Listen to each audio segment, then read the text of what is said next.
Au Congo, en RDC, République démocratique du Congo, j'ai réalisé des choses qui m'ont vraiment fait mal au cœur. La plupart des bâtiments que j'ai vus, où il y avait un supermarché propre, c'est-à-dire un supermarché avec les normes conformes, un supermarché adéquat, n'appartenait pas aux Congolais. La plupart appartenaient aux Libanais, si pas les Pakistanais ou les Indiens. Et vous verrez la majorité des gens qui travaillent, qui sont en train de balayer, en train de nettoyer, en train d'essuyer, sont tous Congolais. Mais au management, c'est des Libanais. C'est exclusif. Et vous remarquerez aussi qu'à la caisse, il y a peut-être une Congolaise en train de donner et échanger de l'argent. Mais derrière elle, il y a toujours un Indien, ou un Libanais, ou un Pakistanais en train de vérifier ce qu'il est en train de faire. Ça fait mal de voir une population se battre chaque jour, pendant que tout ce qu'il y a de bien appartient aux Libanais. Les boîtes de nuit, les restaurants classe, tout ça, ça appartient aux Libanais. Maintenant, il y a une nouvelle vague. Il y a les Chinois qui arrivent aussi. Les Chinois qui sont là.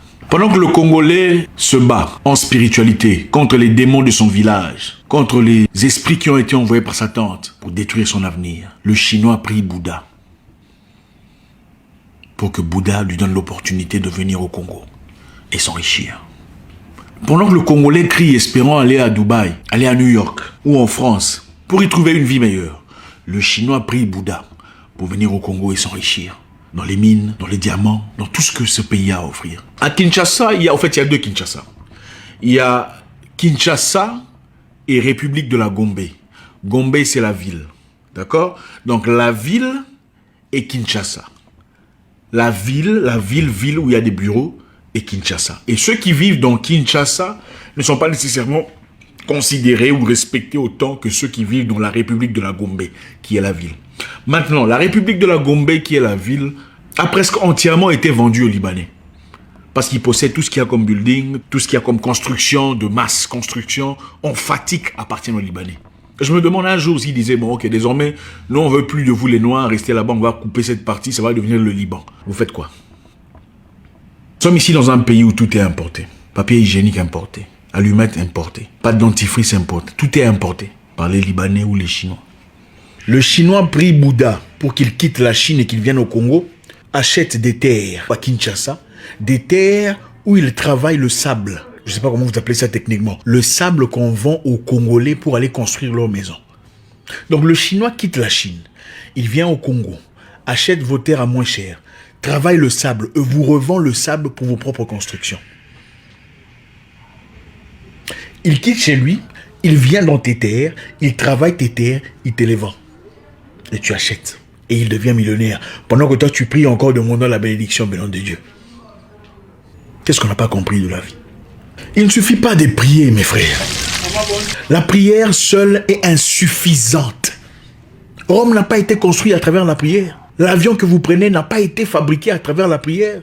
Le téléphone ou l'ordinateur ou la télévision à travers laquelle vous me regardez aujourd'hui n'ont pas été fabriqués à travers la prière. On ne peut pas avoir une société où les gens prient, ne font que prier, ne fournissent aucun effort pour changer, pour s'organiser, pour étudier, pour s'entraider, pour évoluer en communauté. Avez-vous déjà vu les Chinois aller acheter chez des gens ailleurs s'il y a un Chinois qui produit le produit qu'ils cherchent? Avez-vous déjà vu un Juif aller acheter ailleurs du pain, du sel, des aliments, des habits chez une autre personne s'il y a un Juif qui envoie? Il n'y a que les Noirs qui font ce genre d'histoire. Il faut se réveiller à un moment donné. Vous avez les terres, vous avez les plantes, vous avez tout ce qui est fertile, vous avez les sables. On vous fabrique les sables pour vos propres constructions. On a déjà été bénis. Vous êtes déjà bénis. Mais vous n'êtes pas intelligent parce que vous ne vous aimez pas. C'est aussi simple que ça. Quand il n'y a pas d'amour, il y a la comparaison, la compétition en tout et pour tout. Même dans les églises, la compétition sur qui prie mieux Dieu, qui est plus béni, qui a plus d'onction, au lieu de travailler en communauté pour élever la société, pour prêcher les politiciens et leur dire droit dans les yeux que vous êtes des voleurs. Il faut arrêter de paupériser le peuple dans une condition où le peuple souffre pendant qu'un petit groupe de personnes profite et s'empare de tout ce qu'il y a. On est là, priant, espérant une bénédiction venant du ciel. Oh Seigneur, bénis-moi. Pendant 20 ans, vous priez contre les mêmes démons. Mais en attendant la méchanceté, la jalousie, la haine, personne ne vous interdit de prier. Mais la prière seule ne suffit pas. Même la Bible dit, après le 7e jour, Dieu prit un repos. Ou quelque chose de comme ça. C'est-à-dire qu'il a travaillé. Vous ne trouvez pas ça anormal? Vous avez tout ce qu'il faut, mais on fabrique tout pour vous. Tout. On fait tout pour vous comme des enfants. Ça ne vous étonne pas qu'on vit dans une société où aujourd'hui, on est obligé d'attendre à ce que l'aide vienne d'ailleurs. Dans cette situation qu'on vit, ça vous étonne? Nous sommes comme des enfants, sans identité, sans direction. Il faut attendre que machin, truc, quelque part là-bas, fabrique un truc, vous savez de quoi je parle, pour que vous soyez tous machin, comme des animaux. Bonjour, Tonyo Ramafort, Bissou n'a pas Willera, Takasere les Gimakas. Qu'est-ce qui nous est arrivé?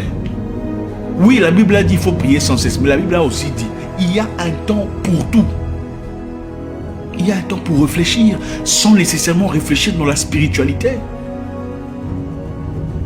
Tout n'est pas spirituel, les amis.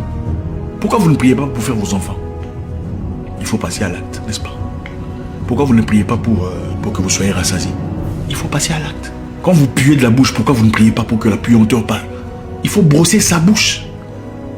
L'homme a une responsabilité physique à sa vie et son avenir. L'objectif de la vie, ce n'est pas de prier pour aller au paradis. Ce n'est pas pour ça que nous existons.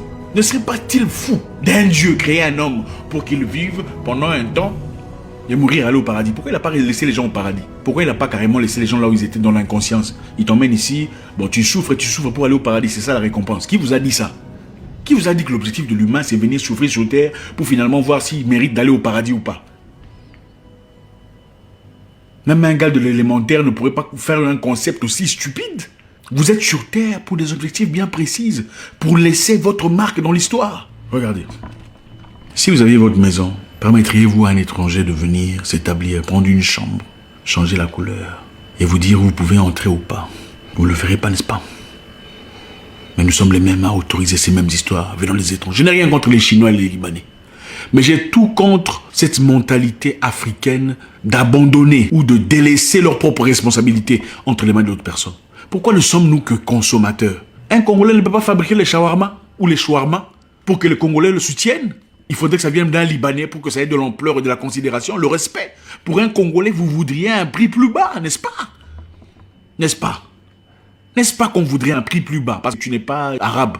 Un pays, ce n'est pas seulement avoir un gouvernement, un groupe de personnes qui se pensent intouchables, qui partent à contre-cours, à contre-vent dans les rues de Kinshasa, violant ainsi les propres lois qui ont été établies par la structure. Avoir un pays, c'est-à-dire avoir des familles qui s'aiment, avoir des clans qui se rapprochent, avoir des tribus qui s'acceptent, avoir une nation qui va vers une même direction, une direction de croissance. Le problème, ce n'est pas la bénédiction. On a déjà été bénis. L'or se trouve ici, le diamant, le casse, tout ce qu'il faut pour faire fonctionner le monde qu'ils ont là-bas se trouve ici. Nous sommes nés au-dessus de ça. Il faut être intelligent, c'est ça le problème. L'Afrique est bénie. Personne n'est plus béni que nous. Mais ils sont clairement plus avancés que nous dans la tête. Plus avancés, plus situés, plus stables. L'égoïsme, l'amour démesuré de l'argent, la jalousie, la mauvaise foi vis-à-vis de son frère. C'est ça qui nous tue. Nous sommes prêts à soutenir les autres. Quand ils sont différents, on les soutient. On va dans leur business tous les jours, chaque jour. On donne de l'argent. Mais quand c'est un frère, quand c'est de nos proches, ça fait mal. Ah, lui, il pense qu'il est mieux que tout le monde. Ah, lui, d'ailleurs, il salue jamais les gens. Sommes-nous dignes de ces personnes qui sont mortes pour notre liberté?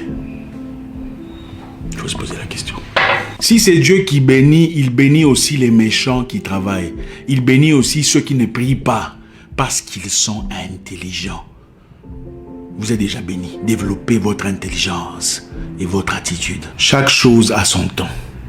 Il faut aimer, il faut apprécier, il faut développer sa communauté. Les communautés des autres sont bien. On apprécie la Scandinavie parce qu'ils sont bien organisés. On apprécie leur système social dont on va profiter et abuser. Mais on peut créer ça chez nous. Pourquoi on ne le fait pas? Et quand on nous rejette là-bas, on crie au racisme.